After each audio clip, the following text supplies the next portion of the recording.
So first and foremost, I'd just like to say that I would like to do this introduction.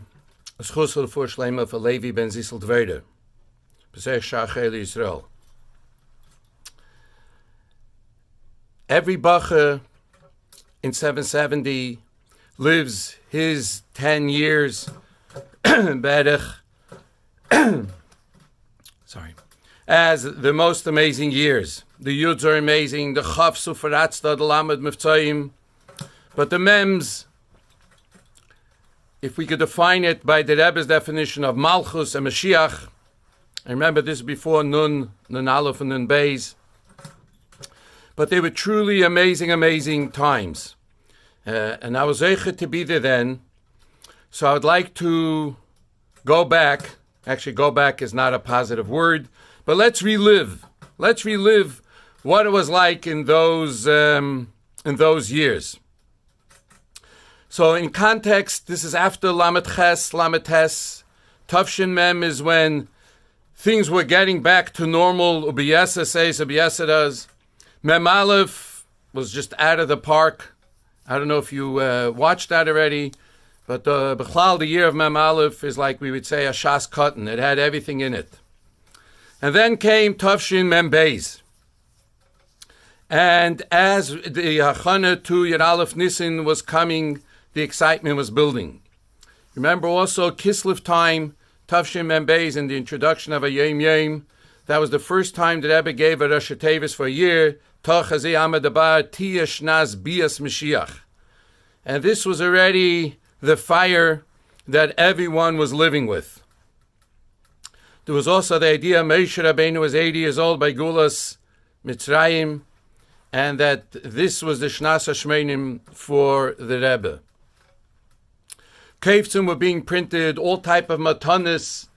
I remember as a bacher we went Sefer Lekutim, which was dragging on already for 5 years, way past due.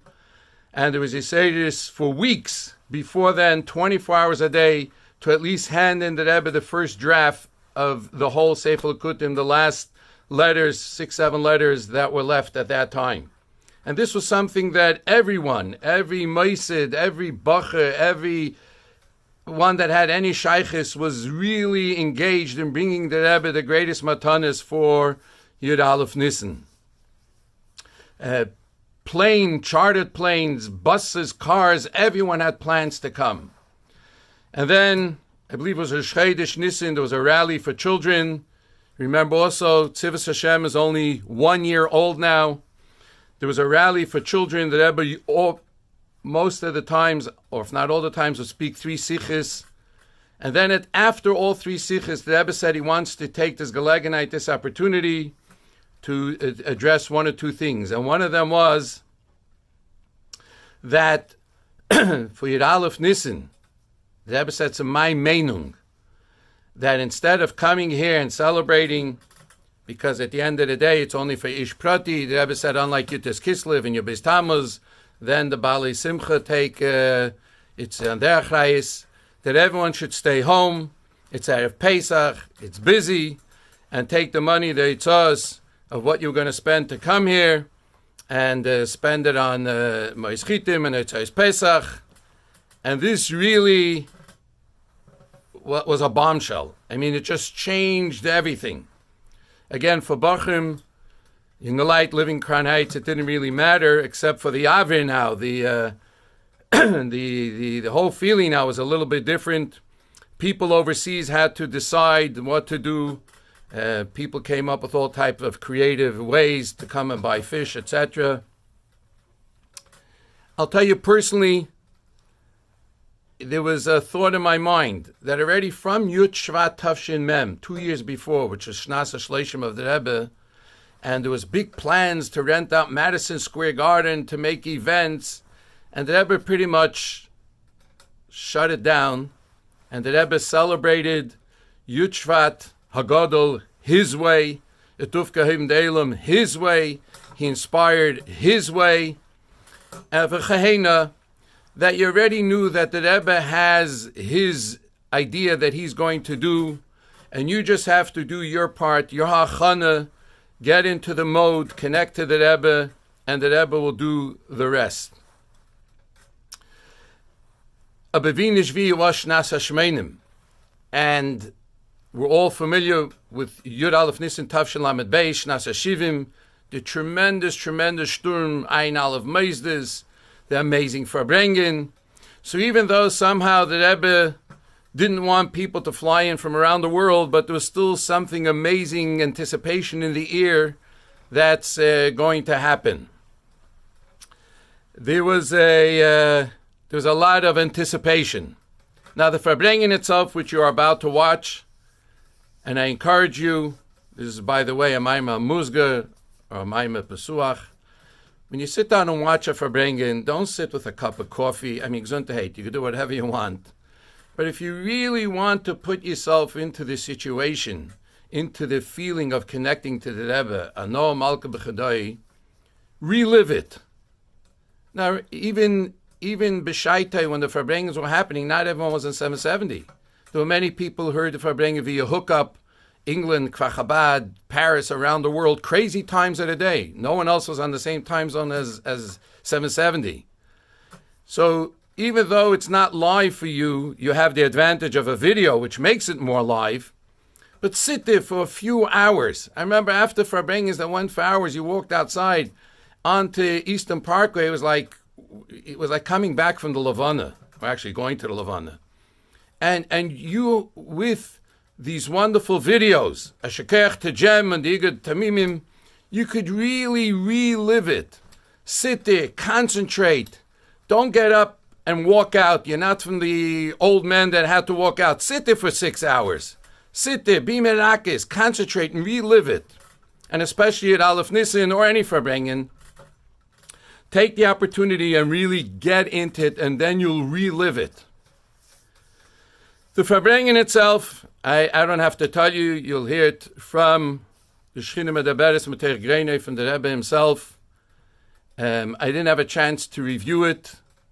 There were some amazing Sichas. I just remember there was a Siyam Rambam, which was also something very unique. This is before Limud Rambam and Tavshim Amdalid. The only thing that I remember as a Bacha then before them was Liutes Kislev Lamed Hey, that 2-hour amazing Sicha on the Rambam. But other than that, it was, you can't say regular by the Rebbe because every Farbrengen is amazing, but it was a regular amazing Farbrengen. And there wasn't that feeling of Yud Aleph Nissan Tav Shalom Beis was not there. I don't think the Rebbe was Me'edid Nigunim the way it was. Again, I didn't see the Farbrengen. We'll sit and we'll watch it now. We'll remember. And it was just a Yud Aleph Nissan, a tremendous, amazing Yud Aleph Nissan Farbrengen, but not the Shnas HaShivim, Shnas HaShmenim that was expected. And then at the end of the Farbrengen, Mamish, the last Sicha, or after the last Sicha, the Rebbe spoke about a Fatzas Hamayanis, and that this idea of printing the Tanya with the sharblots of all the other Tanyas, and that will be a Tanya that will unite the whole world.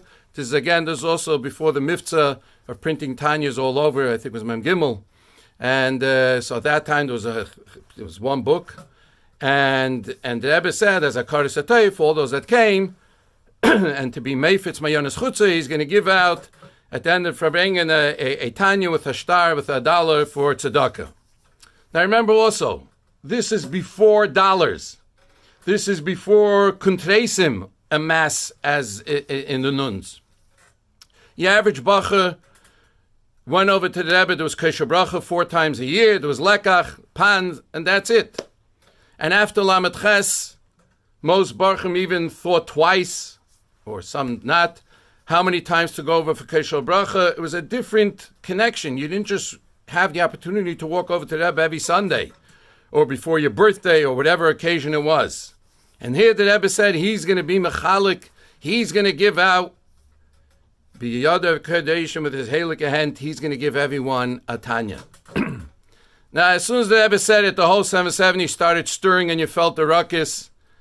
And the Rebbe obviously realized it and grabbed control. And as you see in the video many times, or in the beginning it was once or twice, the Rebbe said, unless it'll be a Seder, and the Rebbe was motioning with his hands. I mean, the whole 770 just went chadram, went upside down. Here was the Rebbe standing after hours and hours of Farbrengen, and boxes, these corrugated brown boxes were coming on the table, and the Rebbe was giving everyone a Tanya with his Heilige hand.